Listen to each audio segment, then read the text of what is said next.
3 years ago, I lost my father to dementia. Um, we have a service. When he passed away in July, due to COVID, it was just hard because he was military. So he got married military. So we get to the funeral. We're going to lead you up to the day of the funeral. So I park, my car. And as I park my car, another car parked right next to me. What I didn't know was it was Hope. So we get inside the funeral home. Well, my family is just a little bit too comfortable with her presence, which kind of piqued the flag. Yeah. Because Because no one's like questioning who is this. Everyone's like. So, they're like, well, hey, where's Nay at? Oh, hey, Nay, good to see you. And Hope is just like, I'm his other daughter. Well, who in the what? Now, I told you to leave that alone. We're going to see what Dana say. Okay. So, I just said, please stop. Please stop. While we were being introduced at the funeral, my grandmother was like, Nay, this is Hope. My name is Charlette Renee. So she was like, Nay, this is Hope. This is your sister, Hope. Hope, this is Nay. We'll see what Dana say. Okay. No, we're not doing that because you just kind of, I can't do that. Yeah. So moving forward, she asked for my number. I did not really want to give it to her, but I did. Sent me a nice text message letting me know that By the way, in case none of y'all were catching, every time she said Dana, she talking about DNA. Oh, sorry, y'all. I was going to make sure I caught that. I was following you. Okay. You was like, let's see what Dana say. DNA. So she was like, I'll give you all the space that you need. She was really nice. It's never, ever been anything aggressive. My thing is, the reason this is so important to me is because you just kind of got in my lap. And especially on a hard day where you're grieving, it's hard to, first of all, deal with a funeral, to deal with someone passing, and then to receive information like that probably threw you off. It threw me off. Yeah. It was a slap in the face. That was definitely a slap in the face to me. And I say that because of the type of relationship that me and my father had. What was your relationship with your father? It was good. I've always had my dad there, but by the time I moved in 11 to 13, now I'm in these streets, I'm in LA, I'm California bound, so I just kind of got caught up in some things and doing some things. And my producers told me y'all finally did get close. We did. When was that? So me and my father finally got close when I went to prison. Okay. I was sentenced to federal prison for drugs, and when I got sentenced to prison, I don't know, somebody just said call him. How long were you in prison for?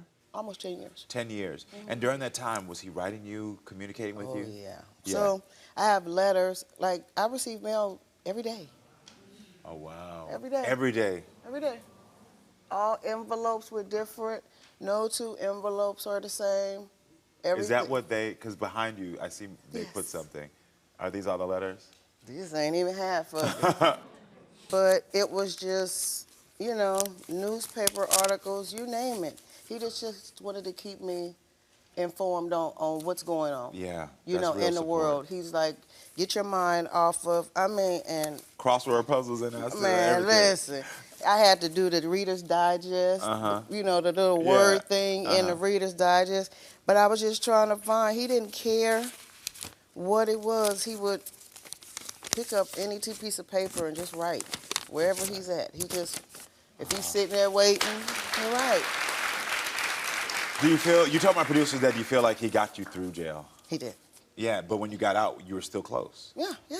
Still close.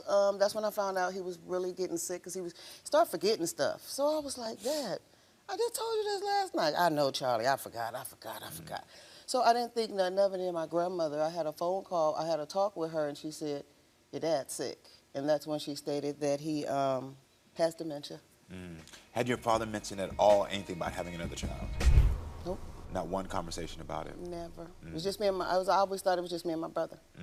Do you think your father knew? Why don't you think he told you? They said I'm crazy, but I got good sense. But again, they just probably didn't know how I was going to react. And he told my grandmother something like, yeah, I don't know, she probably ain't going to get over this one or whatever. But again, I want to know. But you don't believe Hope is your sister? She can be. There's a possibility. But that's between her and what we got going on. That's what we're gonna find out today. Dana. Between Hope and Dana is what you're saying. Yeah, that's right. Okay. But honestly, I don't treat her as if she's not, but I don't treat her as if she's my, because I don't know, and I want it to be my choice. Got it. So if we're not related, then let it be my choice to carry on with the friendship or the relationship, but don't just tell me she yours and I'm just supposed to take that. I'm not gonna take that. So. Are you the only one who hasn't embraced her into the family?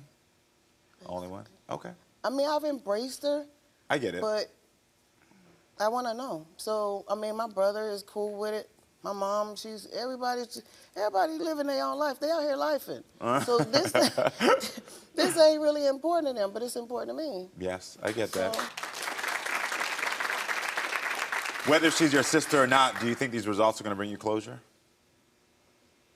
I think they'll bring me some type of comfort, if that makes sense. I'm not going to even say closure because I just feel it really wasn't a major thing, but it was one of them, I have to know. Does your brother think that that's his sister? Hope is his sister? He say if she is, she is. If she ain't, she ain't. So truth be told, it seemed like everybody in the family doesn't have any information, but they're just going along with it. And it makes sense because I'm assuming your brother found out at the same time during the funeral when you found out. My brother found. So your brother got it in this box as well. So he's just like, oh, it is what it is because no one is really opening it up. Let her love on you. Got it. I understand. If she want to be our sister, let her be our sister. I understand. Yeah. Well, listen, but before we bring out Hope, let's hear some of her story. I grew up not knowing who my dad was. My mother was a young teen when she had me. I asked my mother who my father was, and she never was clear or direct of who he was. She never told me the truth. When I was in my 40s, I told my aunt that I was going to try and find my dad on my own. Within 3 days, she gave me his contact information. I had been asking for years, for a very long time, and they just kept not answering the question. So I was very angry that they knew where he was all along. Upon first meeting my dad for the first time, he looked me in my face and told me that he knew that I was his child. For the next 5 years, my father and I were able to develop a beautiful relationship. Before my father died, he promised me that he would tell Charlette about me. He never got the chance. He passed away. I took the DNA test to prove that Charlette and I are sisters. That way, our father's legacy can live on through the both of us. I believe he was going to tell her because our last visit, I told him, I said, Pop, you got to tell her before we meet like this because I saw it coming. Yeah. Because he was getting sick. How old were you when you finally met him? I was 46, 45. Okay, got it. I met him in 2015. 2015, and then he died in 2020. Yes. Okay, so you only knew him for about 5 years, so it wasn't like you had a relationship of 10, 15, 20 years. No. And Hope, your father told you about Charlette, but she never knew about you, obviously. No. Yeah. I learned about them through a family member. And I should have learned about her through all These this letters. mail. Yeah. Why? Yeah. You had so much time to tell me. Yeah. Why? I mean, she didn't do nothing. She couldn't do nothing. She ain't know nothing. Yeah. But again, when you do find out, I feel he probably knew she existed. Because you two are like 6 months apart. We're 6 months apart. My birthday's in December, hers is June. My birthday's December 31st, hers is June 21st. Oh, wow. Yeah. What was it like for you at that funeral? Because I understand your feelings, but I want to know your feelings too. Extremely awkward. Yeah. As the service starts, my grandmother stops the service, and she's looking around, Hope, baby, where are you? Where is Hope? And everybody looking at her like, who are you talking Hope? about? Yeah. So she finally went to walking, and then she saw me. She said, come on up here. She said, because you Rodney's daughter, too, and you need to be up here with us. That the I didn't look know. That one I didn't know. on her face, it's not funny, but the look No, on I her get face. it, yeah. And now I hear kind of like whispers behind me, like, who is that? Where'd she come from? Yeah. Who daughter? Did you know that And she was trying to respect your space and stand in the back? I do. Okay. And she told me. Yeah, After because the- that says a lot. after- That says a lot. After the fact. Yeah, I know, but that says a lot about And- who you are, honestly. Yeah, it Because said, yeah, she tried because she to. could have came in there and been like, nope, I'm doing this, I'm doing that, I'm sitting right here, and she tried to. Someone else brought her in and made it a situation, you know? Well, I think it's time for this truth to be revealed. There's no more time than the present. In this envelope is the DNA truth. It says if Hope is your sister or not. As I tell everybody, this is not my truth to open. This is only your truth to open.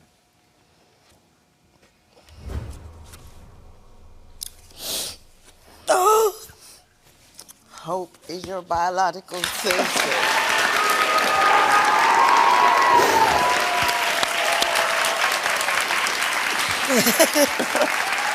Now I can say your big sister told you. I'm glad. I'm so glad. I feel better. You feel better? I feel better. Good. Y'all got me emotional over here. I was in my head praying for this to be, for y'all to be sitters. We met last night for drinking dinner. And during this, we just realized we had so many similarities. Yeah. There's no way in the world you can't be my sister. I mean, who fights over celery sticks? we both love celery. Yeah. This is, I think this will make things better. I think it'll, you know, some of the things that I was thinking about before, it will help me out a lot in regards to if I don't talk to you, she's just fine. I'll talk to her later. So I'm opposed to feeling forced to talk to you because I really didn't know, or I don't talk to you because I'm like, I don't know if that's my sister or not, but now that we have the results that we came here for, thank you. You're And thank welcome. you so much. I have to tell you this because I know that you've made peace and that you've had some time to clarity in this. I can see that you're still dealing with this. And I can tell immediately that part of not only you grieving your father passing, you're also dealing with, in your mind, what probably feels very true to be betrayal. Yeah. And because in your mind, it's like, In my why mind, not? he He knew. knew So of why her not tell before me? he got sick where he couldn't talk or couldn't nothing. He Yeah. knew this. I got it. I'm going to tell you this. I think the thing that you got to think about when it comes to grieving for you is focus on it from an angle of anger. Because there's still a piece of you that's angry at your father. Yeah. And rightfully so. Rightfully so. We're never going to take that away from you. And you have the same, rightfully so, for all the years you missed to have been angry. I think what we have to understand is that we never know why people make the decisions they make. It didn't take away from the love he had from you. It didn't take away from how he felt. And again, you have to process that. But I want to leave you with something at least so that you can go on that path to be able to process it. He wasn't trying to betray you. There was no intention behind that.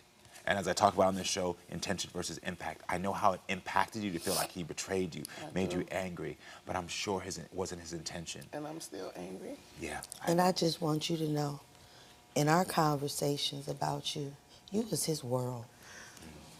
Okay?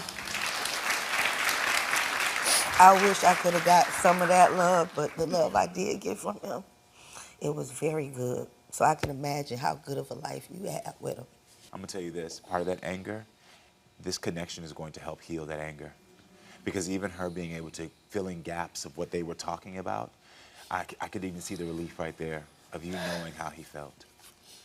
And what is going to happen is inadvertently, you're going to fill in gaps for her. I know that your father is gone, and you're left with these letters, but you're also left with hope.